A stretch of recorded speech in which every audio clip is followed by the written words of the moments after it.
They can hear us, remember? Oh, actually, we're on, so we're a little early. That's fine.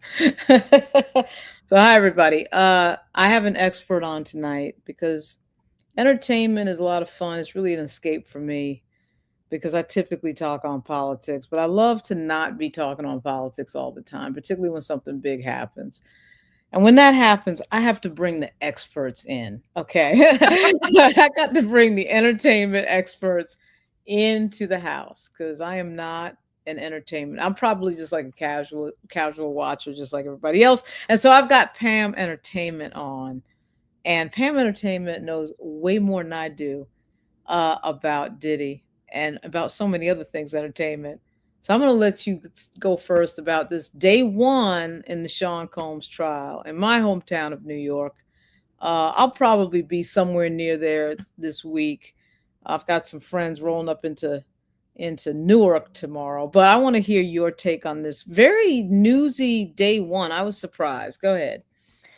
Thank you. Listen, today was there was more information coming out that I thought because when it left off on Friday, we were doing jury selection, and that had to roll into today. So they did the jury, finished the jury selection. They sat their 12 jurors, and they sat the 6 alternates. I don't really have the makeup, from what I understand, that there's more men on the jury than women. But I don't really have the makeup of how the jury is spread out. But once they started rolling. The prosecution went through and decide was talking about that there's going to be 3 instances of because let me do this really quick. Uh huh. Hold on, y'all. Mm-hmm. So his charges is that he's got 1 count of racketeering and conspiracy. He's got 2 counts of sex trafficking by force, fraud, or coercion, and then he has 2 counts of transportation to engage in prostitution. So the prosecution is basically outlining that uh, they're talking about mostly with Cassie, from what I understand, about the freak offs, night kings, nights, or whatever they call it. They're talking about that. They're talking about paying for the prostitutes. They're talking about him using his enterprise to continue and coerce her into staying with him, and to doing these things. They talked about the violence. They talked about the sex. They talk about the uh, what's his name, the stripper. He said he's not an escort, he was a stripper. Right. So they outlined all these things that they were going to talk about, and then when they did, they hit the ball running. They first introduced us to Israel. Let me pull up my tweet real quick because I just hold on, y'all. Uh huh. A lot of tweeting going on. A lot of really good tweeting going on today. Very informative. Yeah. So they pulled up Israel Flores, and he came on and he discussed that he was the assistant, because he has a title, child. He's a current Los Angeles police officer, but at that time he was the assistant director of security for the Intercontinental Hotel in Century City in Los Angeles. Uh, he testified to a lot of different things. He talked about that Cassie picked up the phone because there is a video that we saw on CNN about the whole violence thing that we saw, and everybody's pretty much seen that video. However, we learned a couple of things about police officer Flores. He testified that he saw when Cassie had picked up the hotel phone, and called for some assistance. He goes up there. He sees her at when he opens the doors. He sees her. She has like a purplish color black eye. And I will note that this was which surprised me, that this was all happening like 11 o'clock to 11:30 in the morning, because the freak off happened the night before. He testifies that she had a black eye.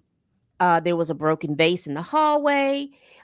He was explaining to Diddy that he was going to have to pay for these charges. He says that when they went to the door, he said Cassie was following behind them because she said that she wanted her belongings. He said when he went to the door, he saw a black male inside the hotel room. He didn't talk to him. He was talking to Diddy. He had another partner with him. He said Diddy grabbed the partner's phone and he kind of just bowed him up against the wall. Um, he said that Diddy offered him money that fit between his thumb and his index finger. That he, offered him a good wad of money. Apparently, it was supposed to have been $100,000 for the video. Detective Flores said he refused it. He said he completed a report. He didn't contact the police because he said there was no victim or complainant. He said that he used his iPhone, and they said that they showed these pictures in there because not only did they have the footage, but he recorded the footage from the security camera on his iPhone. And he did it because he said his wife or his girlfriend wasn't going to believe that that happened. So he Right. was going to show her that video. And he had like 2 videos on his iPhone with that. He said that he was off for the next 2 days. And when he came back, the video was wiped clean from the servers. Wow. And Wow. so he was cross-examined, and they asked him, like, did you do the 5 W's for your investigation? He says yes. That's the who, what, when, where, how, why. He says that, you remember this stuff now, but you didn't put all this information in the report. You didn't put in the report that there was another man there was another person in the hotel room. You didn't put in the report that you kind of bowed him up. You didn't put in the report that she had a black eye. You didn't call the police. You didn't do any of these different things. So that, the defense got some little cute little points in there through there. Right. But again, I failed to mention before that Diddy conceded to the fact that there was violence in the relationship. And he's conceding that, saying that not only was he violent, that she was violent too, that he has a temper and he is set to go off. So Yeah. we go over that. We come back later, and then we had the second witness, uh, Daniel Phillips. Now, he was a stripper. Now, he is talking about an incident that happened between 2012 and 2013. Now, if anybody is not familiar with what's going on in that, because this is during the time period, or a little bit after the time period, when Kid Cudi's car is supposed to have been set on fire. So Yep. he comes in and he says that he was hired by Cassie to come because he thought it was supposed to be a bachelorette party. He was a stripper. He was part of some kind of male review, and he said that he was hired. The person that his handler, I don't know exactly, because he says that he manages the review, and then he says he had a handler. Can't really figure all of that out, but he's basically saying that he went to the hotel room at the Gramercy Hotel, I think is what he said. Mhm. Gramercy Hotel. Mhm. And when he got there, it was Cassie. She was done up and ready, and she asked him, "Was that okay?" And then he proceeded to go into quite the detail of all Mhm. the things that they did sexually. They went quite the detail on Diddy. One of the things that was surprising to me, it wasn't surprising, but I just it was a chuckle, that he said that when he walked in, he had a bandana over his face. Only thing you saw was his eyes. He had a baseball cap on, and that he kind of sat in the corner, and he was like the director of the whole situation. He talked about how Diddy was explaining to him how he wanted things to go. The baby oil has come up in here. He talked about how he wanted more baby oil to be used.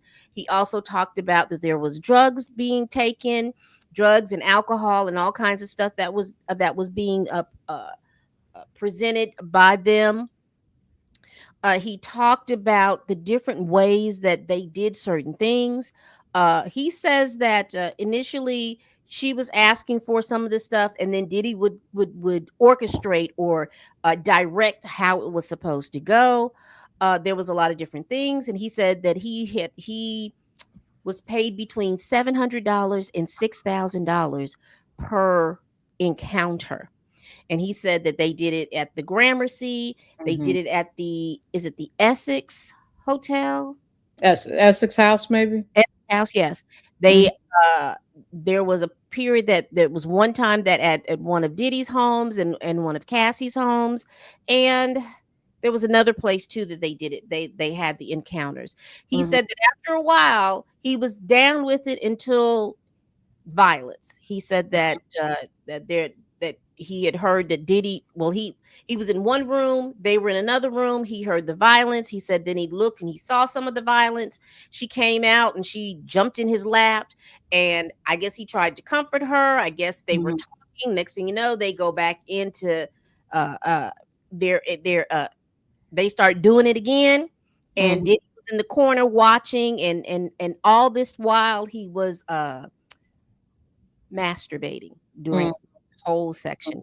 Mhm. Got a lot of information from that. He will be on the stand tomorrow because they were cross-examining him. They were asking him different questions and stuff like that. But specifically, he said that he got paid, and Cassie was the one that would hand him the money, that would pay him the money. He said that Diddy was the one that was directing all of the encounters, and they did it in all these little different places. So, some of Whew. the ways that they were doing it was the things that were happening. Who child? I Yeah.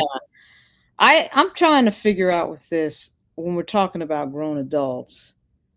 And I think the defense addressed it at one point, the question of criminality versus doing freaky stuff that people just don't like or don't agree with or such and so. So, one person, one adult tells another adult to do something. That adult decides for whatever reason to do it over and over again. Do we have money involved in this? And it's not that the behavior is, cool and okay. It's that you wonder how the prosecution is going to argue that these things violate the law. I know they addressed that in the open. mhm, But this is going to be interesting because that jury is older. So several older men on the jury, which I found that selection of jurors to be quite interesting for the prosecution, because it seems to me in New York, if you want to win this type of case, what you do is you get people under the age of about 35. And I was a little surprised uh, that they were okay with several male jurors that are older hmm, and may in fact sit there and say, well, wait a minute, if she chose to do these things, then that's on her type thing. I think that's in play possibly, although right, the Southern District prosecutors have an extremely high success rate. I think it's 90% or 95%.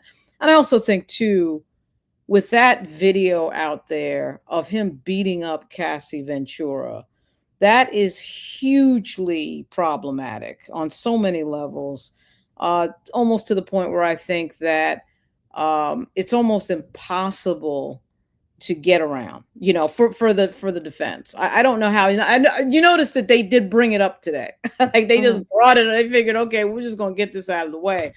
And I thought, yeah, you're going to get it out of the way because this thing is a absolute show-stopping element that everyone has seen. So, right, and there's no excusing it. There's no getting around it. There's no nothing. There's no excuse he's going to be able to come up with. I don't care if you're on drugs or you were drinking or whatever. That video is terrible. It's crazy. Probably one of the worst domestic violence videos we've seen involving this type of case with a celebrity or really anybody else. Crazy video. So I think the case is almost over with that in terms of pretrial publicity. That's just me. Even though that video has nothing to do with what he is actually prosecuted for. right. Still. I think that that video is, like I said, that video is probably the chicken, but we haven't gotten to. We're going to see freak off videos. They have rounded up some freak off videos, and Really. yes, and so the way if you just went by today with him owning the fact that he has a temper and that he has had violence, I don't again, that doesn't excuse, but I think that they're trying to make it seem like well, these people were violent back and forth. They want to go back and say that this violence was back and forth. I think that what's interesting, if we go through what Cassie put in her lawsuit, What's going to be interesting to me is these executives, these people that worked for him, Right. calling her up when, when she would try to leave and do anything. According to the lawsuits, we haven't heard anything about this in the trial yet, but they were saying that there were people that will call her and say, look, we're not going to put this single out if you don't call him. We're not going to do this if you don't do this, and we're not going to do all of this stuff. You're not going to be able to do this. You're not going to be able to do this with your singles if you don't call him, if you don't get back in contact with him. And so I'm wondering if that is going to go under the coercion part of Yeah. this thing, because that's what it sounds like to me, that you were keeping her in line with her business of being a recording artist, but Right. she had to do all of these things in order to do it. Now, I will tell you the part about transportation to engage in the prostitution part. I haven't. It is my understanding, and you let me know, that is based on them traveling over state lines, correct? Yeah, they're making an argument, the trafficking, that when they shipped people over state lines, whether they were escorts or whatever, that that was trafficking. I think that ah, well, I think I mean if they've prosecuted that before and been successful, I guess I understand why they brought that. I just once again, I'd have to read the actual statute, but we're talking about voluntary behavior. These people were not kidnapped. They are, in fact, traveling because they want to travel. And so it would seem to me that trafficking would involve some sort of coercion, but I guess not because the charge is sitting up there. Oh, The so we're RICO, talking about the I'm thinking that they were talking about the prostitutes. They were paying for them to travel. You're talking about that she traveled to them and then they did it specifically for the travel to go have the sex. Is that I what they're thought that they were talking about the travel of, paying for people to go from point A to point B. I think they're defining that. I think the prosecution is defining that as trafficking. So Gotcha. if I say to, if you say to person X, come to New York from California to do these things, they're defining that as trafficking. I think that's what I'm hearing. I'm not completely certain of that, but I think that's what they're trying to do. It's also interesting they're calling this a RICO case. Um, it's a RICO case only involving apparently one individual. Are they involving his staff as well? I mean, I was a Yeah, little they're now I they haven't mentioned this in court, but from okay, what the lawsuit is saying, and if right? we particularly go back to the incident that happened in 2012, that she left.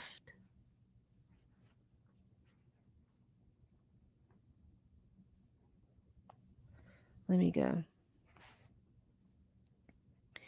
That every like she was feeling. Let me see. She ran away. Yeah. They had some kind of break. It says here she ran away to escape to get Kid Cudi's home. That he had his staff members to go over there and to blow up the car. They're Oh, also saying that when after this situation, that there's a situation that happened in 2015 where they're at an mhm. after party and she's talking with somebody who's popular in the business, or a music manager. He didn't like that, and so he took her in the back room and he beat her. And then Right. they said that when she came out, she left and she went down to Miami. And when she went to Miami, I think she said that her parents took pictures of her. She went to Miami. She went to Miami hiding out. That there was a record executive that kept calling her saying, look, you need to call Mr. Combs. Hey, your album is not going to come out, or your single is not going to come Oh, out. wow. Your Wow. video is not going to come out until you give him a call. You need to give him a call. And then there Wow. was somebody, now this was supposed to have been from Bad Boy. Then it says something about someone from Sony. They didn't mention who, but it was a woman from Sony that called her and said, look, you need to call Mr. Combs. It's very important that you get back in contact with him. Your stuff is not going to come out. And Right. thirdly, the third person, which was interesting, was one of his attorneys called her and said that it would be in her best interest Right. to call back. So I think that that's where the racketeering part comes, because there was in her lawsuit, there was a couple of instances where that would happen. And they also talked about where he made up some type of event for her. He put out flyers and stuff like that, saying that Right. there was going to be an event that happened in Miami. And then, she's thinking that she's going there for work. And then I guess a freak off happened in one of the yachts or a hotel or something down there. So I'm wondering if those were the pieces that they're talking about in the racketeering situation. Likely. That probably is it. And with the coercion with regard to being called and told that your album isn't going to come out, your videos are going to come out, that has shades of Harvey Weinstein in terms of the leverage that these guys put on these women to do things based on professional dealings and what is supposed to be professional dealings. And they're leveraging them and leveraging their careers based on sex or some other, thing that they Right. want. I mean, that is very familiar to the Weinstein scenario, and he's probably going to get hammered on that, rightfully so hammered on that. Right. If it's just as literal as your video or your album is not going to come out unless you do these things, it would be interesting to know if the person on the other end of the phone knew what they were involved in. They probably did, because I don't know how you're making that phone call and not having some sense that if you're saying to somebody their album's not going to come out unless you call him, what does that mean? Nobody's stupid. So Right. that is a And that crazy is scenario. something to say. I mean, Right, to pull and to continue and to continue to call. So once the guy from Bad Boy didn't make any trip, well, Ray, you had somebody, let's say from Sony, call right, and right, was making hay. And then the big thing is now you've got his attorneys right, calling you. And so what reasonable person wouldn't believe that? Hey, you've right, got where am I going to go? I can't call my folks right, because right. I'm I can't move or can't go anything. And then also too, there's of kidnapping from what I understand, because there's an incident where he beat her down in the car, and she was so beat up so bad Hmm. that they placed her in a hotel for Wow, over a week and told her she wow, couldn't leave. wow. So all of that's supposed to, I believe, all of that again, all of this is being that I'm just talking about right now, it was pulled from her lawsuit that she settled. Right, So I'm quite sure that the prosecution is pulling that information, and they, because like you said, they have a almost near perfect track record, so they're going to be pulling all of this information and checking and going back in receipts, especially the. Let me see if I can find this person, because they named him in this lawsuit. yeah. Well, she if I think that her testimony, obviously, to do Captain Obvious, is going to be blockbuster once she starts talking about that type of stuff. I mean, you're talking about some slam dunk time here. I don't know how you're defending against that. I Yeah. mean, I don't know what the defense is going to come up with. I mean, what are they going to say? That you, first of all, again, the video is sitting out there. He Right. might as well just throw himself on the mercy of the court on that one. Right. And then the idea that that you assaulted her so badly that she had to stay in a hotel room out of sight. You got to be kidding me. So I think And that who treated her? Because right, from what they say, from because there's a makeup artist and hairstylist that I think is supposed to hit the stands to talk about how she looked at that wow, particular time. And wow, I am curious as to uh I am quite sure, and I don't know. And let me just not say that I'm not quite sure, because anything that I say, I'm just making statement. I don't know these folks. I don't know these folks for real. But it mm, would seem like that type of thing you would want to check to make sure, because you were supposed to be, according to this information in this lawsuit, you were kicking her in her face, in her head. right. So I'm quite sure you're looking to make sure there wasn't no bones broken or anything was going on with her face. Who treated her? Yeah, I mean, I think that, once again, the video is the video, but it's not just the video. What it shows is that you're capable of anything. You're Right. capable of any type of crazy ass violent behavior if you would do that. You ran down the hallway of a hotel with a towel on. And Uh, colored socks. right, right, to beat somebody up who Right. has every right to leave and go wherever the heck they want, by the way, to state the obvious. And you did that. I mean, in what is effectively a public space in a way, anybody could have walked out at any moment and seen them. And And you know saw that that. there's the expectation of cameras in most of these hotels. So that was one of the craziest things ever.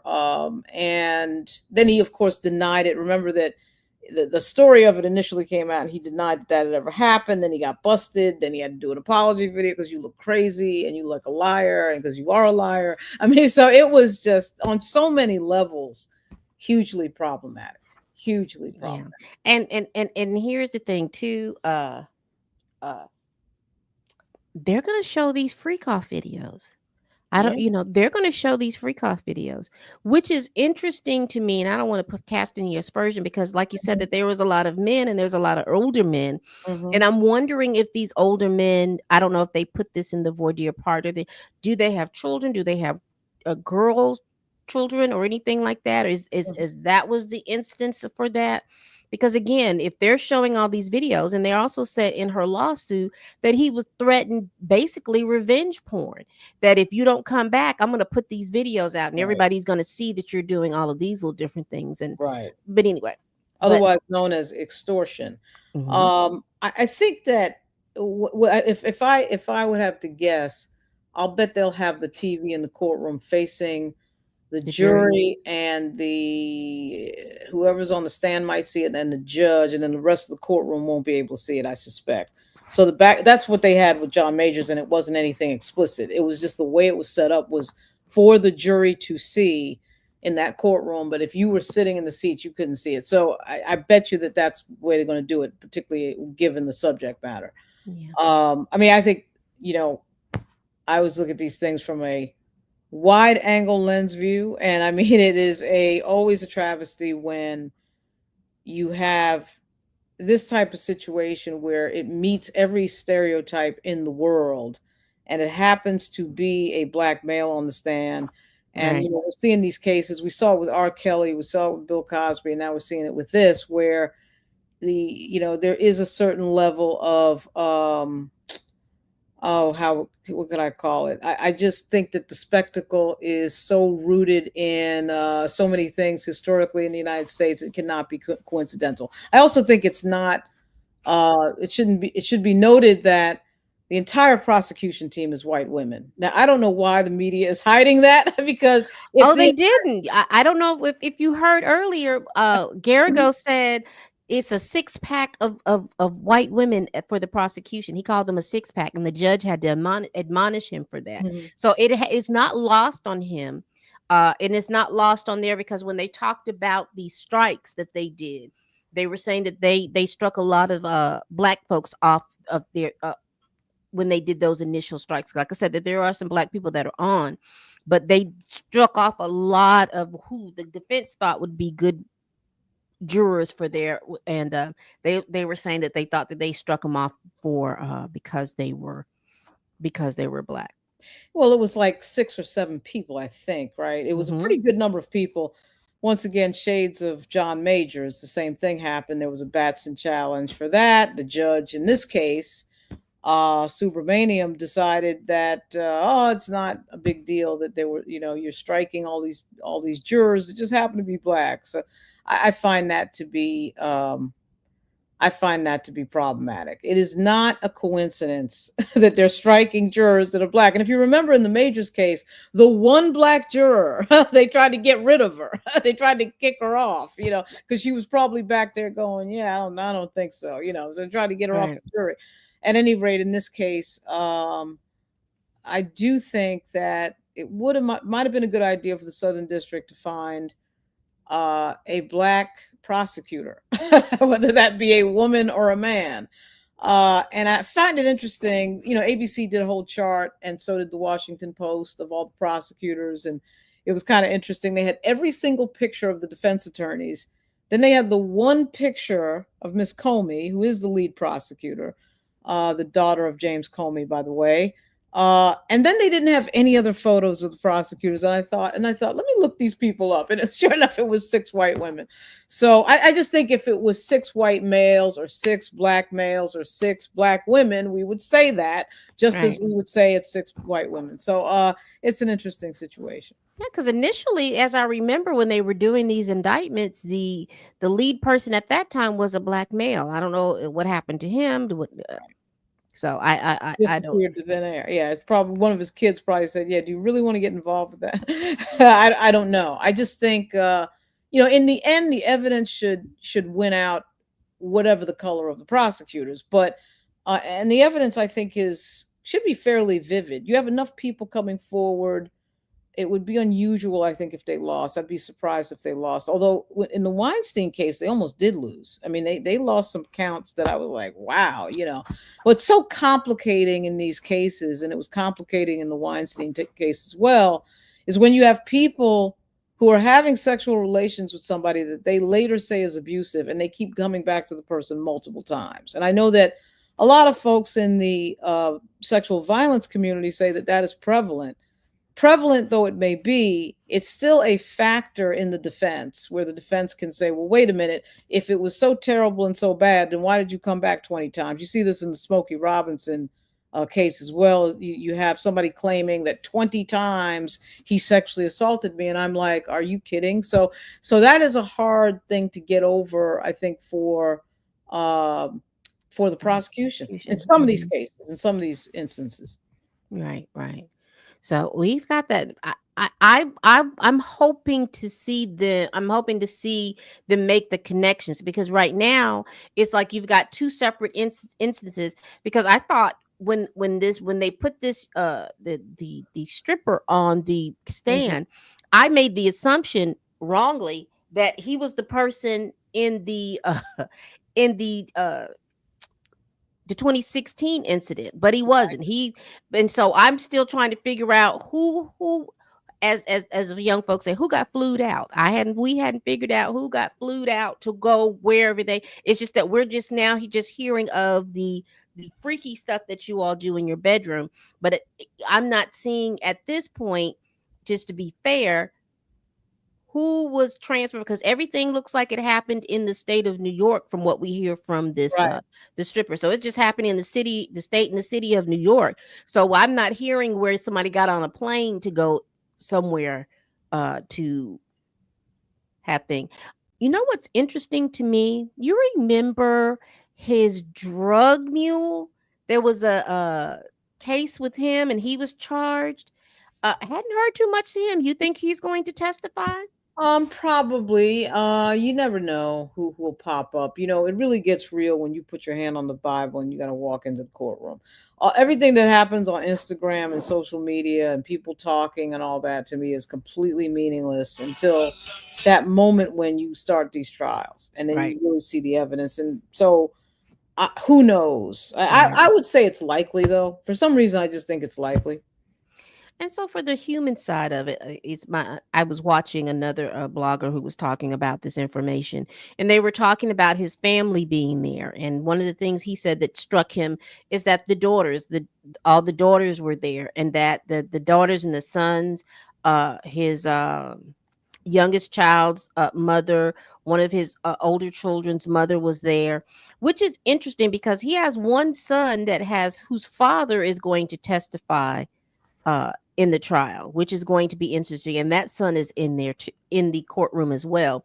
But Right. the way the blogger was saying that was interesting is that the children were in there listening to this person talk about their father and all the stuff that he was getting along to, and at one point the daughters kind of walked out, and I was just like, you know what, this is a lot. I don't know if I'd want my kids to Right. be in that situation, because some of them are grown, and some, I think a couple of them just graduated from high school. This is their graduation year, and I don't know if I'd want them in my kids and my parents in there listening to how I get down in the bedroom, and to see them having to see that video of you being violent like that. So Right. I think that you're right. I mean, I was surprised to see his entire fam there, because in person, this has got to totally different feel when you're listening to this type of subject matter about Right. anybody that you may be related to, particularly one of your parents. I do think it's really, really difficult. But at the same time, I know they're trying to show support for their father. And Right. how do you do that? Well, you do that by showing up physically, usually. I would have thought a jury selection day would not have contained what we found out today, right? I mean, I was just like, oh, they're just going to be doing jury selection, and then that'll be it for the day, right? And it wasn't it for the day. Yeah, And because they were supposed to finish jury selection Friday, and then mm, there were some issues that came up that they had to argue. They had to argue with the judge, and they did that. And then he just kind of said, "We'll just do the rest of the," because they had already gotten down to the 45. They just had to get down to the 12 plus the 6 alternates today, and they did that to me in a pretty quick time, because like I said, I was not I was only prepared to hear. I thought that the security guard was going to be on the stand for the rest of the day. They were going to get the information, but like I said, they were pretty quick with him. And it was just like I said, the person that's taking longer is the stripper. They're talking all this information about who paid who. And I think that they're harping on that. They're trying to say it was Cassie that paid. It wasn't Diddy that paid. It was Cassie that paid for all of these things. And right, Cassie was the one that paid. So she was a willing participant because she paid for that. She was the one getting on the computer, because I remember in Little Rod's lawsuit, he was saying that Diddy sent him out with a certain kind of hat on to go out and to find the people to come in. So I don't know. It was a lot of information, and like I said, it's going to be a lot of information tomorrow morning. And then they probably are going to show a video or two, and I'm wondering if these videos is what they pulled out from the raids. yeah, it probably is. I mean, they raided an entire house, and we really haven't seen anything. We haven't heard really about anything other than bottles of oil and baby oil. I mean, we haven't heard anything about. We haven't seen anything. Right. So one would think if you took everybody's computer stuff, that something's got to be out there, right? Right. But one of the things, like I said, is going to be a struggle. I just think it is complex. It's complicated when you're dealing with adults, how you're going to define coercion, how you're going to define, forced and lack of consent with things that are repetitive. So it's one thing, if you have a one off incident, I think it would be very easy for the prosecution to define that.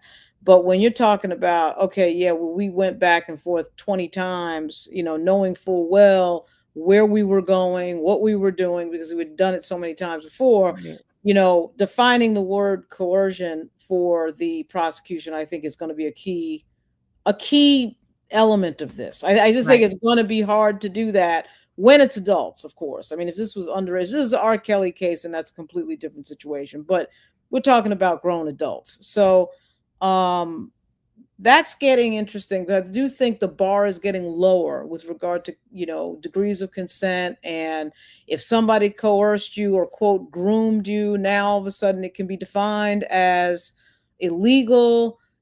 Some 30 years later. I mean, so it is a very interesting part of the law. And in New York, I don't think it's a coincidence that we're seeing in certain jurisdictions, New York and California being two of the most liberal, that they're doing. You're not seeing this in Texas, No. Georgia. I mean, or Mm-mm. Florida. You're not seeing this. Always Yeah, New because York. I think in Georgia, if you bring on a civil suit or anything like that, the state gets like 50%, 40 or 50% of the monies Oh that wow. you, yeah. So there is not, when lawsuits are filed down there, people are filing those lawsuits, because I think it's like you get like I think whatever, like if you get $1 million in punitive damage, you're only going to get 500,000, because the state is going to take uh the other. So they may not be filing in the state, maybe they're filing in federal court, but I know that in Georgia state court, they take half of whatever you're filing. So that's supposed to be a deterrent from all of the little frivolous lawsuits, as they said that they were Right. getting. But Right. like I said, New York is, like you said, New York and California has such a uh the bar is quite Low. fluffy. Yeah, I mean, you saw in the civil case, in the Smokey Robinson case, there were a bunch of laws that came out of California that were listed off to the side as some of what he was being prosecuted for. And I went and researched all of them because and you had mentioned several on your video, and I thought, where did those come from? And most of them came from California, Yeah, I think and there they was like a gender violence right, law, and right, right, there was another one too because I hadn't heard them, and there was there was these certain acts uh, right.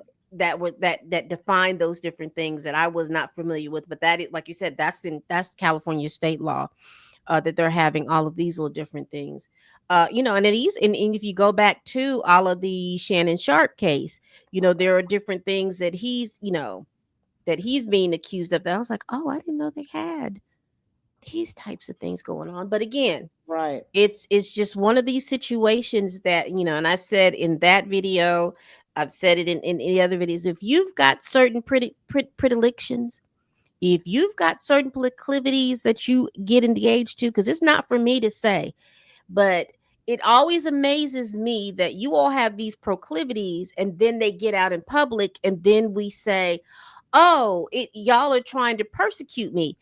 If you know that you have these type of proclivities, you need to take care of that. Now I'm old. So I Mhm. remember that when you had these kind of proclivities, there were clubs and like you remember how like Playboy used to have the mansion and everything. There were Right. clubs that would go that you can get all these things done. That you didn't have to, you wouldn't just take on somebody and do this. There were clubs where you knew that there was a consent, and where you knew that there was stuff going on but anyway, I knew that there were places that you could go to get these things met, instead of now everybody is just running around here finding someone that they can do this. It's something serious. I don't know. And it Well, could be Shannon, just all of these cases, of course, are slightly different, but the tie that is binding is the attorney, Tony Busby. mm, Um, and even though I do think that these cases are, every case has to be treated differently. There's no doubt about that. I mean, the Jay-Z case is not the Sean Combs case. The Sean Combs case is not the Shannon Sharp case. The Deshaun Watson case is not, so we can go on. But it is interesting that you have one attorney who would appear to be very focused on very wealthy black men and very focused on who they're going out with and very focused on connecting with who that person is that they were going out with and then coming up with this, right? So obviously Shannon Sharp, I think of all the cases, that to me is I haven't heard all the evidence in Sean Combs yet, but to me, the Shannon Sharp case is the stupidest one of the four. It's not hard to figure out with what we know and what he has said that he is not denied. Okay. I'm basing it just on that. right. And you're an idiot to be meeting people at that are, 30 years your junior at a gym, and you're sitting around in one conversation talking about $100 million podcast contracts, and you're willing to put it all on the line for somebody who is effectively a child. Okay, she is overage, she is of age, but Right. she is a child. And so that is what you did. That is who you chose. That is who you put in your life and you decided to get involved with, and that is nobody else's fault but his. So, I mean, that for me was absolutely ridiculous. And And you were recorded saying s- yeah, I mean, grow up. I mean, grow up. He's too old for this. I mean, it's some of these things, some of these stories, when people are really young, you can kind of say, well, okay, these are a set of really dumb decisions that you made in your 20s, maybe even in your 30s. mm, But and I also think too, you got to give a little bit of grace when people are on drugs, when they're under the influence of something that is out of their control in terms of not being able to get a handle of being addicted, let's say. You can kind of see through that a little bit, but Shannon Sharp is he's too old. He's in his 50s. He's not somebody that is a kid anymore. And so he's a smart guy. I mean, that's the other thing too. He's not a dummy. I mean, it's not just that he's smart about sports. He makes a lot of side comments that indicate to me that this is an intelligent person. and yet you get involved in this and you put your entire everything you've worked for, your career, your contracts, your money on the line for what? For somebody that like is just some person that you I mean, I don't get that. I find that to be very stupid, you know. So that to me is different than the behavior of, although not by much, I guess, the behavior of rock stars. You know, I'm always surprised too with this. We've seen R. Kelly and now we're seeing Sean Combs. You know, we've heard for years with white rock and roll stars. I mean, some of whom went on tour for the express purpose of the groupies. Okay, that's 70s group in there, the Rolling Stones, a lot of these hair bands that we had in the 80s and 90s. And none of these people are getting adjudicated. Right? None of these people are getting into courtrooms. We're not hearing anything. Listen, listen, uh, when you really sit back and you start listening, because you start listening to these people talk now, and they talk about the children that they had, and then you're like, okay, you were 60 and you what? I Mhm. mean, just even when you look at, for the things like the Elvises and the Roman Polanskis and the Right. what's his name? Mia Roman Polanski. Farrow's, Oh yeah, Woody Allen. Woody Right. Allen's and stuff Right. like that. And I mean, you've got Roman Polanski out here, was convicted and decided he hopped on a plane, and Right. nobody can figure out or go get him or do anything. And Right. he's making movies and being nominated for Oscars, and people are snidely saying, "Oh, I wonder, is he going to show up?" No, he's not going to show up. Right. I mean, he was convicted. He will go to jail. He's not going to show up. He's never coming back. That's right. But people, I guess the thing that bothers me in all of this with that type of thing, when you look at through that lens, is that people romanticize white men doing these types of things, and Mhm. then you demonize black men for doing these types of things, when everybody should be held accountable for the actions that they done to me in a fair thing. It's not better that they, because I cringe just a little bit when I hear people say, well, he did it with this. I don't want anybody to get away with it. I don't want anybody. If you know you've done something and you have to go to court, I just don't like these. If there's this one way that we romanticize people doing it this over here, and then we demonize them doing it over here, but it's the same degenerate behaviors, and we have to kind of figure out how we can get out of this mindset, because I think we forget about who we're fighting for, who we are, what we forget that, because of the fact that there is all these different nuances and layers of with race and all of these different things going through here.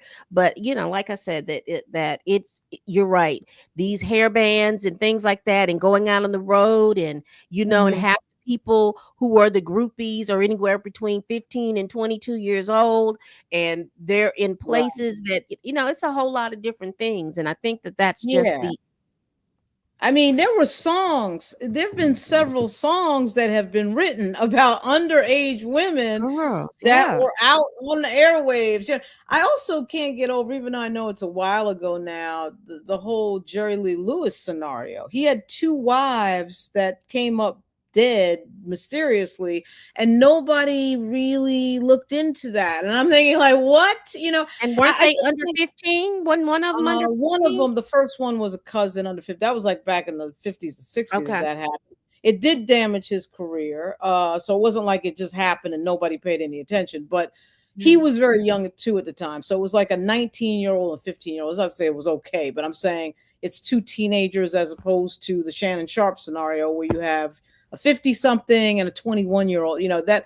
So I'm just saying that, but you're right. I mean, the double standard and the fact that it always seems that these cases where we are discussing the sex lives of rock stars or musicians, it's not that you say, well, because it's a rock star that makes it okay. No, it doesn't necessarily. I mean, again, what he did to Cassie Ventura at that hotel could never be okay for anybody, anytime, any place, whatever the profession. It's just so crazy and so violent and Yeah. so And who thought, unforgettable. and I was even amazed that it was shown on television, because it was, when you saw somebody, when you there's this there are just certain acts for me that are just like uh just height of disrespect. And the first one is spitting on somebody. Yeah, right, You that is so disrespectful for you to be spitting on folks, and folks will lay you out for that. right. But to know that you are stomping on someone's face and I know, stomping on their, I know. uh yeah, that Right. I know. mm, That was one of the worst, one of the most craziest things ever seen. I mean, it was just so. I actually had a theory. Again, doesn't make it right. I'm just saying this just as a thought that was in my head, that the prosecution leaked it, because I do think that there's an open question about these cases with regard to pretrial publicity as to whether or not any of these people can actually get a fair trial. I can remember when, the Rodney King thing happened, there was a question about whether those cops could get a fair trial because of the pretrial publicity. Um, and they moved the case to Simi Valley. And I feel like with this type of situation where we've been sitting here for more than a year with certain information leaked out about Sean Combs, I do think that it is almost impossible for him to get a. I mean, who could reasonably say that they did not know anything about? I mean, you'd have to. I guess they found jurors that could say that, because that's typically one of the questions. and Did I'm you? wondering, because what I'm thinking about, because like the thing about New York State is like New York City, and then it's everywhere else. I think the only other city that I'm familiar with in New York is what, Albany and Right, Buffalo. right, So right, I'm wondering if those cities that are out west New York, that they districts, and I don't know if they could have moved it over there or not. I'm not really sure, but right, um, you know, right. I'm I mean, I don't know. I don't know. I think there's so much to unpack there on the subject of black males. I just feel like there's an over indexing. I mean, it doesn't mean that I think that Sean Combs is innocent. I just think that we are seeing a lot of black males get prosecuted for things that no one can convince me that white male celebrities. I'm sure there's a lot of white male celebrities doing the same thing. And the question is, why aren't they getting prosecuted? Like, again, it's well, not a. it's not even just think about it. It's not even the celebrities.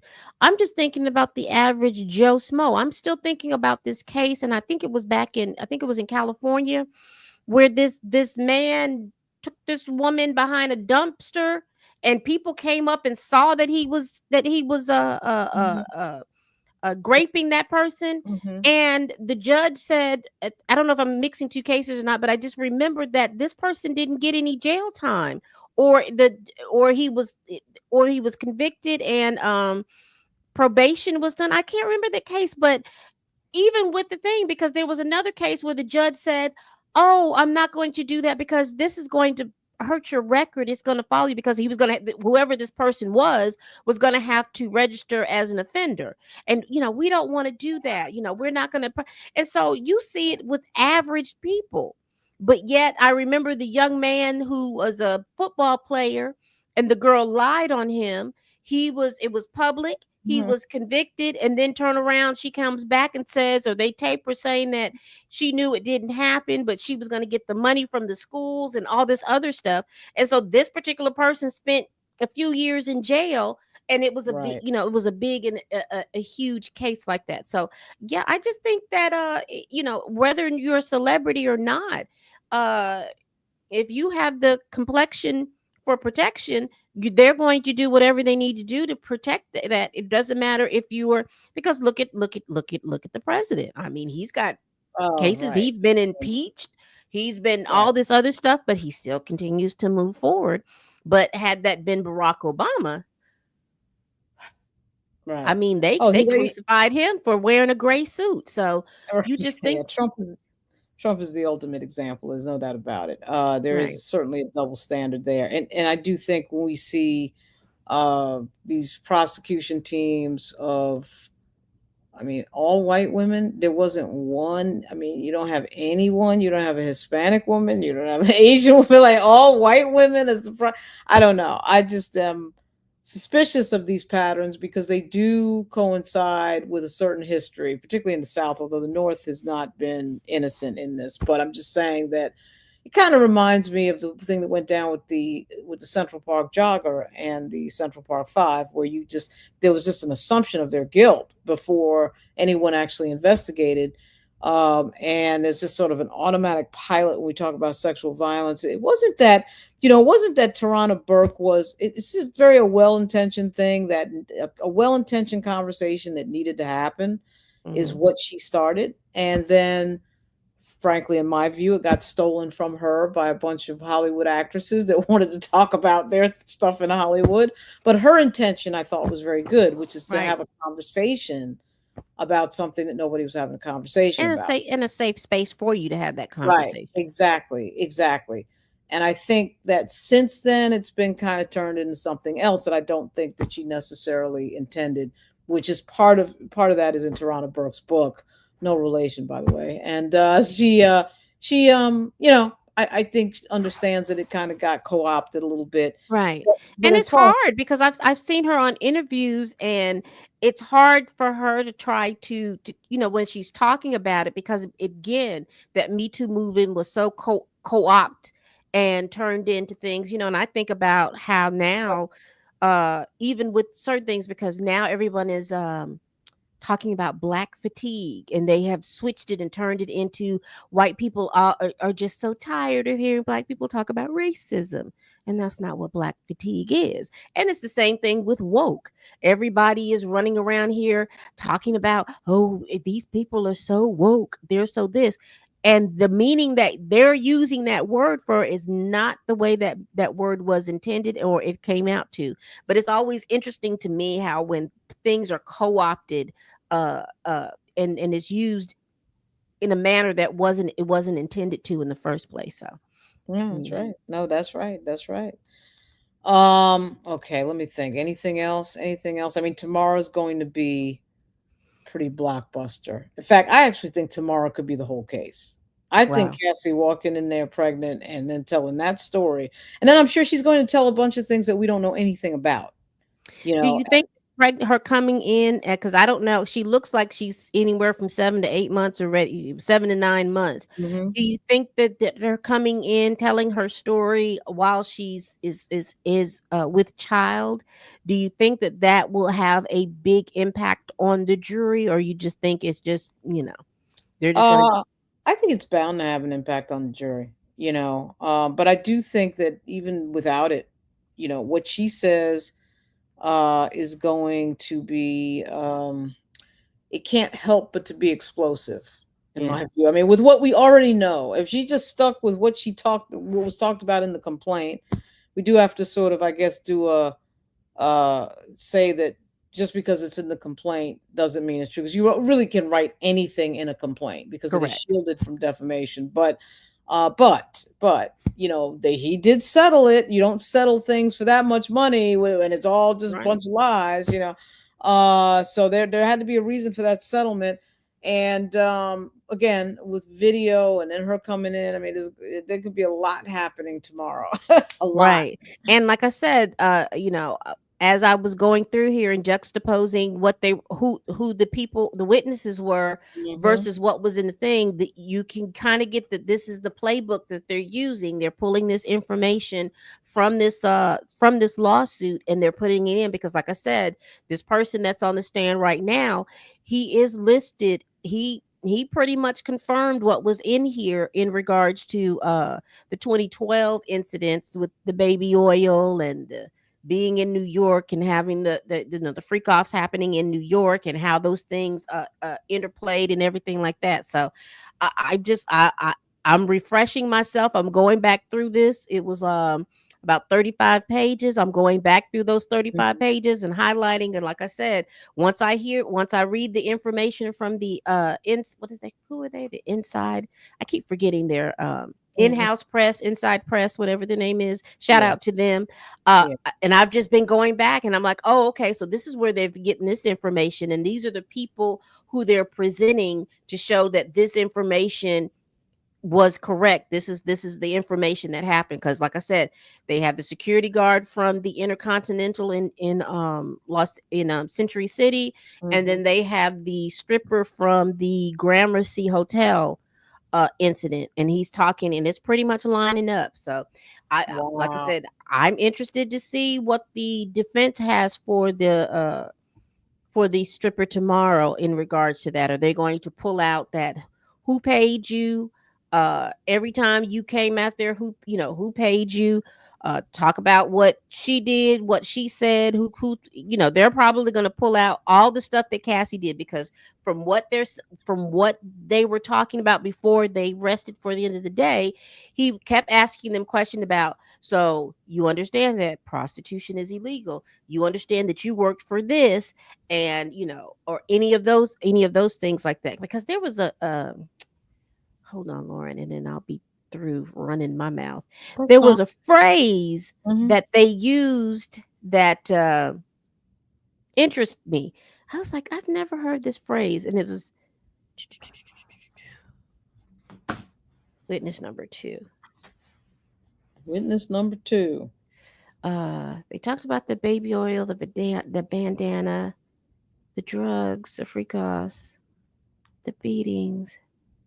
But there was a phrase used, and I thought I had put it in my notes. But there was like a phrase used that the defense used to this person, and they'll probably get back to it. I'll just have to go back through my notes and look at it again. But there was a particular phrase they used in regards to trying to explain that it was Cassie paying you, and you understood that it was illegal. Everybody understood that that was illegal, and you Mhm. willingly participated in Mhm. this illegal stuff. uh, uh because I know that there was an instance where the guy said that Puffy took a picture of his driver's license, Mhm. and when he tried to, I don't think he tried to step to Diddy, but he said, I felt like there was an incident that happened that he felt unsafe, and then he realized that Diddy had his information about where he lived, and so he didn't intervene like he I guess he said that he would have intervened, because he knew who Diddy was, and he was kind of afraid what would happen. And I'm quite sure the Kid Cudi car being blown up was infamous in New York in Right. 2011 and 12. So Right. I mean, I get it. Um, I'm a little less impressed by that reasoning when people are doing things over and over and over and over again. I'm just a little less impressed by that reasoning, but I get it. It is possible, certainly, that he could be dangerous. I mean, there's no doubt about it. He's got some stuff in his background that do indicate that. He's not exactly John Gotti, but he's not somebody that has nothing back there, right? So right, and he was implicated or talked about in the that's right. Tupac Tupac. and Biggie stuff. That's right. So I That mean, alone, that alone actually that is that enough. goes down in people, Yeah. like I said, there's that underground, that underbelly rumbling and stuff like that, and then there's that stuff that you can prove in the court of law, and people tend to uh believe more the underground rumblings that you can't really Right. prove. That's And right. so I don't know. That's right. That's absolutely right. All right. What time is court tomorrow? Do we know? 10 o'clock, maybe? I believe so, but I'm not doing my initials thing, because like I said, I don't want any dead space in my stuff. So my show won't start till after their lunch break. But I'm quite sure that with every they should be hitting the ground running at about eight or at least 9 o'clock in the Yeah. morning. Yeah. Get a couple of hours in, and then keep it moving. I predicted we'll probably see Cassie after lunch. Yeah, I think tomorrow could be the whole case, actually. I think the whole case could actually be effectively decided tomorrow. Uh, it's hard to know when to go on, but I think what I'm going to do just in general is go on as late as possible with certain things, only because by the time you get to about 9:30, everything is done. They've been out of Right. court and I just sort of need time too to sort of look and see what happened and what I feel about it. That doesn't take that's until at least 9 o'clock right there, Right. because it's hard to do it. I'm impressed by the YouTubers out there who are doing it like almost like real time. Like they watch something, they're like on live, and then they're analyzing, 20 minutes They're out after. there. And Um, there's quite a bit of, like I said, there's mhm. at least 2 or 3 YouTubers that I know that are in the courtroom. But Yeah, I'm just sure. I don't have it in me to stand outside at 2 o'clock in the morning waiting to go. I don't have that kind of I don't have that kind of thing into me. I mean, I would love to go, but I just I just can't, it's a big case and everybody is trying to clamor in. Right, I'm not sure if they have like overflow rooms or not, but if right, they had an overflow room where I can kind of see, or right, I don't even know, because see, I'm confused. The Supreme Court, you can hear the arguments. And right. I'm just like, why can't, I mean, okay, you don't want cameras in there. And I clearly understand that. But why can't we hear it? I don't I understand. know, I know. Why can't we have audio? I Why know. can't we It have makes the no sense. audio? I It mean, makes no sense. we've got audio of the Supreme Court, so I don't know why we can't have audio of the New York federal courthouse. Like, it's not a terrorism case. Like a lot of times in Virginia, they'll have these terrorism cases, and like you And that's can't bring understandable. anything. Yeah, you can't do anything. You can't bring nothing in unless it's like a pen and a piece of paper. That's it.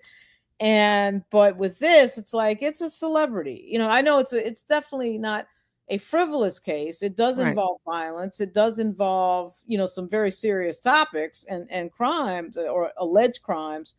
But at the end of the day, it is not a terrorism case. So I'm just like, why can't we hear it? And I got to tell you, I mean, I've learned this again and again and again. There is a big difference between reading about a court case and being in Right. the courtroom. There's just things that go on in that courtroom that are very hard to ignore. Looks across the room, where the Right. jury's looking, the judge's reaction, just so many things.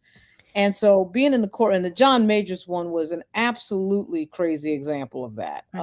Well, you can look at the ASAP Rocky case, because we watched that ASAP Rocky case, and I mean, if someone would have just reported it coming out of there, we wouldn't have seen the little nuances, like you Right, said. right, Hearing ASAP Rocky breathe or say something under his breath, right, seeing the right, witnesses have conniptions on the stand, and right, see, you know, to see all those things. 'Cause like I said, even with listening, you can kind of hear right, how they're asking the questions, because like I said, reading the information and my eyes got big. I can only imagine hearing that information oh in man, that courtroom. And like I said, it would be for me. I mean, like I said, I'm okay with you saying, "Oh, I don't want you uh to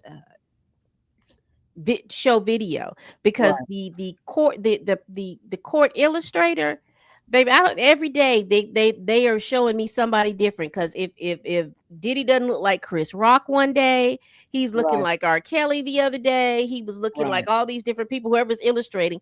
I'm having a good kiki about that. But right, I really would love to just hear how they're saying it, hear right, the inflections in their right, voices, right. hear them say, ask the questions and how they're asking the questions, because it's hard to get kind of a gist about what's going on, It is. and It is. until that person comes on TV and says, "I was in the courtroom and this is what happened and this is what they Right, said and this is how they said it, and you should have heard the gas from the right. thing when people did this." And see, we don't have all of that, so I that's why. know it's a killer because the thing about it is that it's not just what is going on in the courtroom. A lot of times, the hallway, people leaving, the staff of the prosecution team. I mean, we had a whole thing with the Majors case where I realized halfway through the thing that Alvin Bragg's staff were really the people who were the part of the entourage of Majors's ex-girlfriend Grace Jabari. I mean, it took me weeks to figure that out. Right? I mean, it took me weeks to figure that out. I was like, wait a minute, who are these extra women? Oh, it's Alvin Bragg's staff. Wow. There's just certain dynamics. And one good thing I will say though about the Sean Combs case is that there are several folks. Well, there's one in particular on X that is doing a really good job of just giving us the verbatim facts of what is being said, right? There's not a whole lot of, opinionating or shading it or whatever. It's just telling the verbatim thing. That's really helpful. But you're right. I mean, I don't know why we can't do audio, because the inflections are really important, the attitude, the whole thing. And when you're going through the filter of some of these reporters, that is a thing that is fraught with peril. I've been in situations where I was in the courtroom and then I went home and read what certain reporters had written, and it was like two completely different things. Like I was like, it was like another planet. I said, I'm glad that I was there, but it made me question. I'm like, wait, was I in the same court case? Was I in the same courtroom, or was this another court case? Like that Yeah, has and see, happened. shout out to Inner City Press because, like I said, Right. he is just giving you the information verbatim. Right. The grammatical errors and everything. He's just Right. giving us the information that was said instead of trying to. Because I was going through the New York Times, CNN, and Inner City Press, and it was Right. like he was giving that information in real time, and then I would hear. They would come back and they would gloss it up and make it, Right. thing. And so you Right. could read it and see, oh, that's what he meant. And see, that's why I was like, dog, we need the audio because now it makes, once they put their little flourishments and you have the information, That's oh, right. okay, that makes sense. But it's been making better sense in regards to going back and forth to the complaint that she filed back in 2023. Because like I said, she's so far, whoever did this, whoever wrote this up for her is the prosecution is really keeping to this, and the information is gelling coming out of there. So that's the only highlight I'm having, is that I have a document to go back and to refresh my mind, like, oh, okay, I remember this. So Right. Inner they City Press is a dude named Matthew Russell.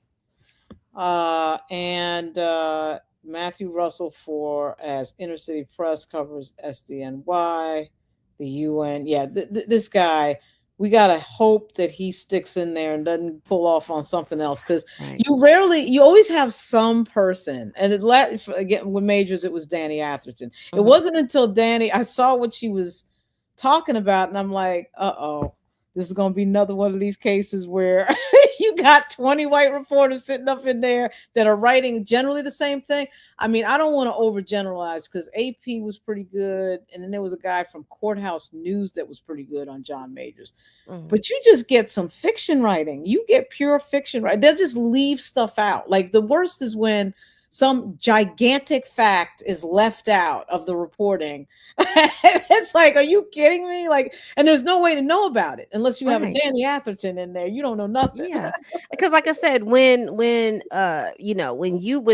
they were talking about like I said, all that stuff was important that we needed to hear and have that information. But Right. then when you start talking about all the things that happened that night, and then to visually see someone running down the street, Right. and then oh well, that stuff didn't matter. It's like, I know, right? Okay, let's stop for a second. He's supposed to be dangerous and aggressive, but she's chasing him down the street. First of all, just the dynamic alone I had never seen before, where a guy is running from a woman that is claiming that he's abusive, and yet you saw none of that evidence in that scene. And of course the media tried to completely suppress that information, right? There's a real reluctance, and I understand it, from the activist domestic violence community. They do not want to stereotype women as nutty and slutty and crazy when that right, woman is making a claim of domestic violence. That is totally understood, because that was in fact the stereotype. That was the go-to from Bill Clinton and people who were trying to say that, this person's crazy and therefore. But the problem with this is you do get cases from time to time where the person is in fact crazy. I'm not necessarily talking about Grace Jabari as I say this. right, I'm just talking in general terms. Every now and then somebody's crazy, and it doesn't go just by gender, although we do understand that when we look at the statistics for domestic violence, certainly women are on the receiving end of violence most Right. of the And time. So, that's statistics. You can't even deny that, and you can't even, like I say all the time, you believe until you see some evidence that is showing you something different, and you question it. I right, think one of the issues that I think that I have come across is that people uh don't want you to question things. If right, you're questioning things, then you right, don't believe something. No, I'm right, asking a question because right, if I'm someone who's advocating and it doesn't make sense to me, if it doesn't right, make sense to me, then right, that's an issue, a problem. And it doesn't have anything that, oh, well, you don't support people. It's not that. right, I have seen that type of violence from both ends. right, I've seen someone lie on somebody about violence, and I've right, also seen someone inflict violence until right. someone has been pruned from the timeline. That's So right. I've always been like, okay, I need to question. I need to question everything. I need an answer for certain questions, and there are going to be some questions that I'll never get any answers to. But I'm going to question it. I'm going to ask the question, and I'm not going to be the person that you're going to say, oh, well, you need to pick a side. No, I'm going to, I want the truth. I want to hear what's going on. I want Yeah, to, it particularly is important, I think, in the Black community where we do have a specific history of Black men specifically being lied on, and in some cases, being the victim of extrajudicial violence, okay, in the form of lynching. right, And so, from a journalistic standpoint, there is absolutely no excuse for not questioning and not checking.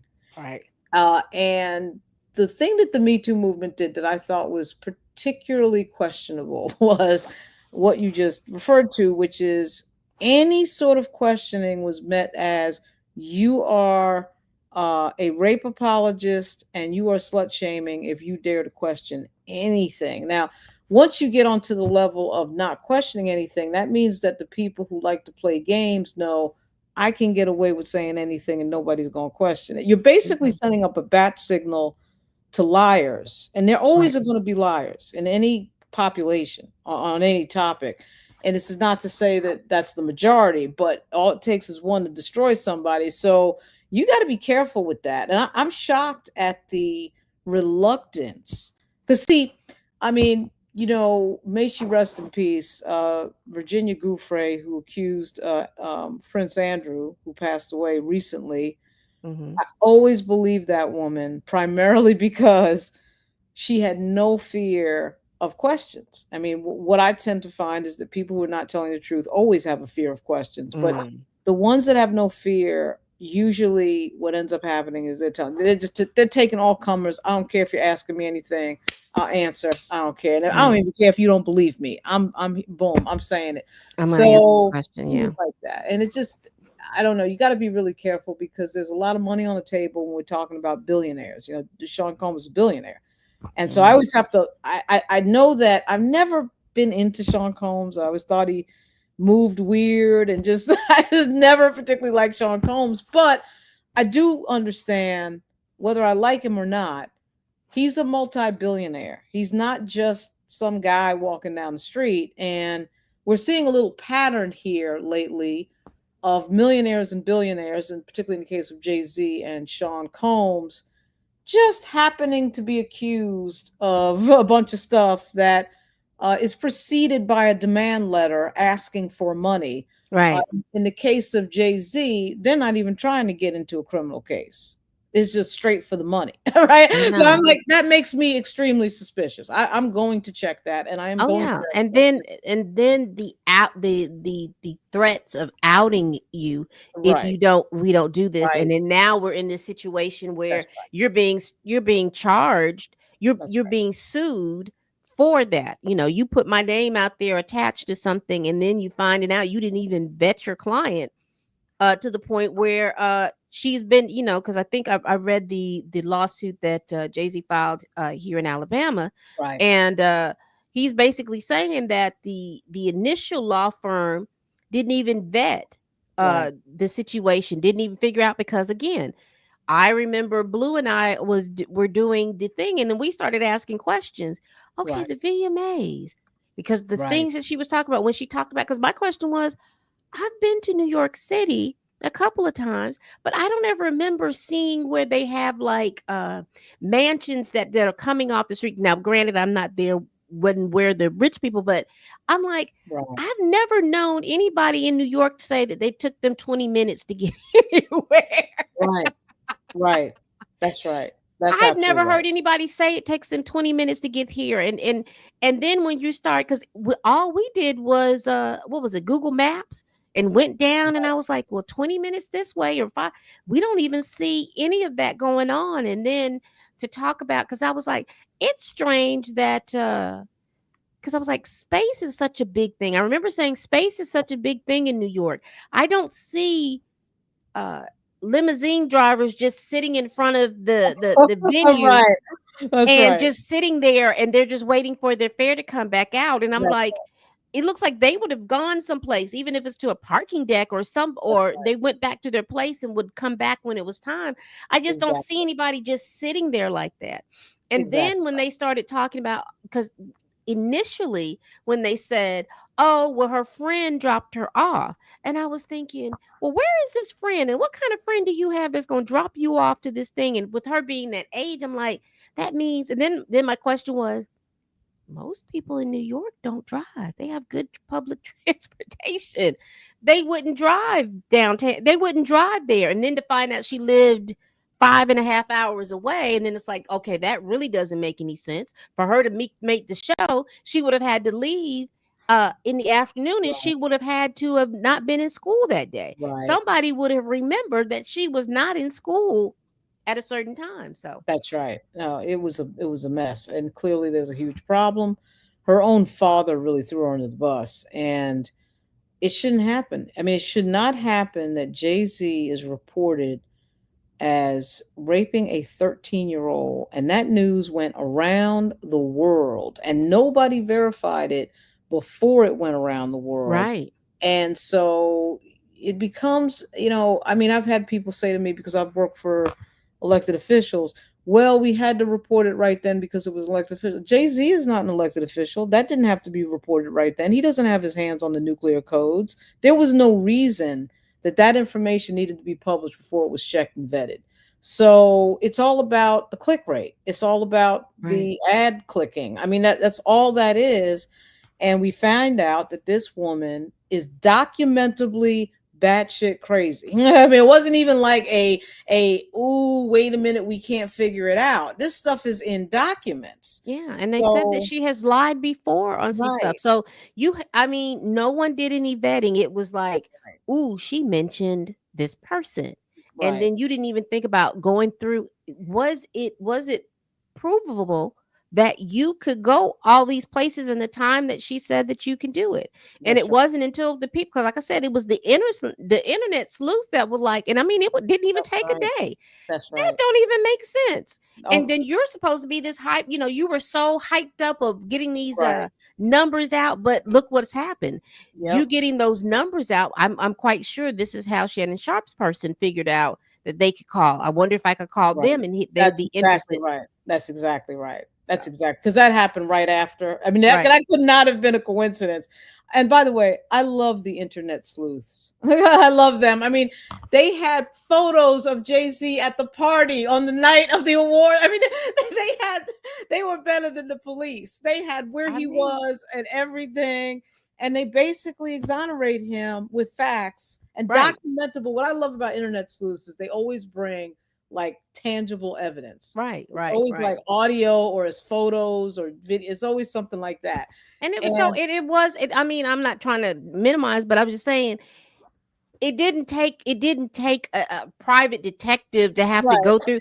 I mean, it was just provable stuff. You right, Google VMAs, and then you look, oh, it's on a Thursday. Well, if she's that age, she's supposed to be in school. right, Why is she in the right, school? Who was this friend that dropped?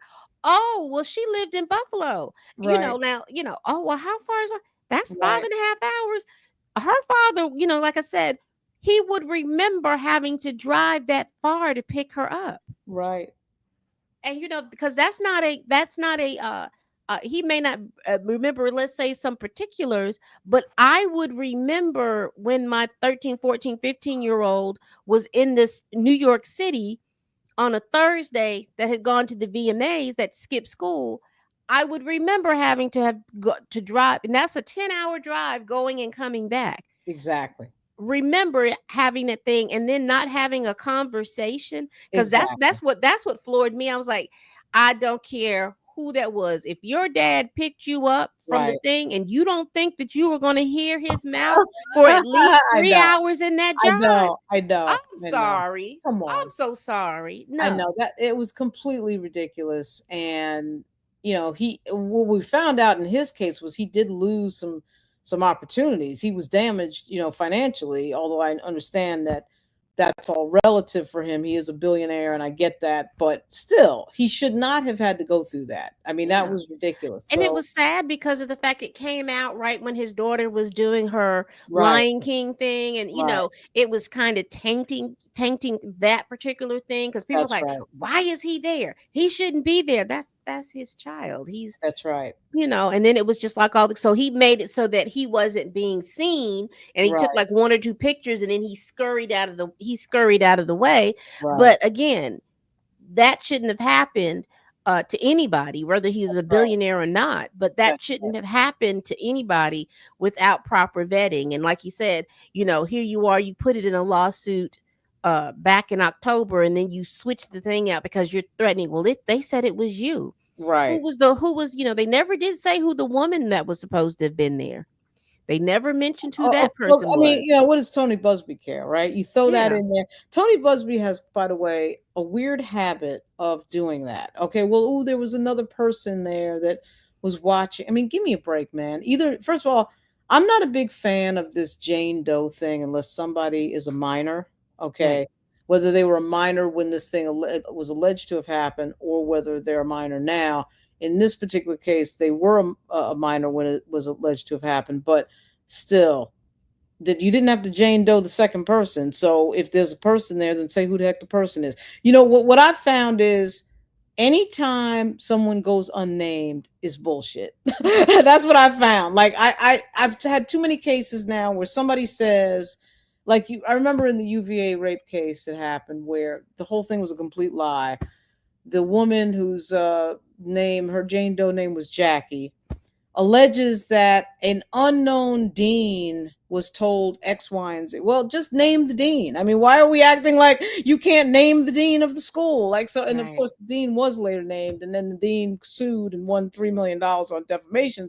But the point is, anytime the person's not named, that's always a red flag. Because see, if somebody does something to you, you would just name the person. right. I, why wouldn't you just name the person? Like, it was like, just name them. So that's always a big red flag. We start Yeah. getting into mysterious people who are standing there, but they have no name. This is wild. It's I wild. thought what I thought was funny with that lawsuit that he's in with the Shannon Sharp in Nevada. Hmm. He made sure to let them know that he has applied to be able to what is it, pro hoc, I don't know if it's Vice or pro hoc vice. I don't know which one Pro it is. hockey, yeah, And pro so hockey. he made sure to put in there that it's been applied for, because again, you were so ready to get up there that you didn't even apply to apply to make sure that you could go to court and do all that. And I got so tickled. I was like, yeah, he was so burned in that Jay-Z and that those Diddy cases, because I don't think, yeah, I don't know if those other cases he had the same issue or not, Hmm. but I, Unbelievable. yeah. All right. All right. Anything else? No, I'm good. I'm good. I'm gonna watch the case. I mean, like I said, I'm gonna be reporting on it tomorrow, and I'll probably, like I said, I've got it scheduled to go after lunch, so that'll give enough time to be able to go over the morning stuff, and then Right. After lunch. Okay, I'll be watching. Yeah, I'll be watching. Let me know.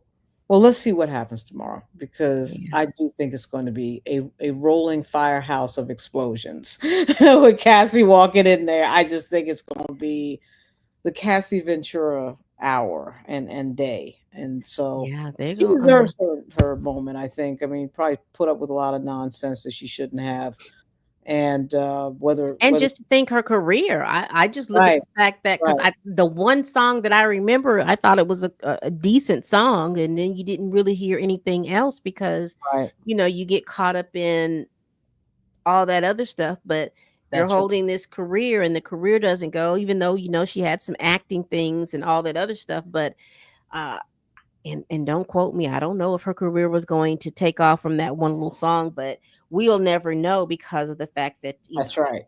We'll never know. And it reminds me so much of the Weinstein thing. He had leveraged so many people like that and destroyed their careers. And they shouldn't have had to put up with that. They should not have had to deal with that.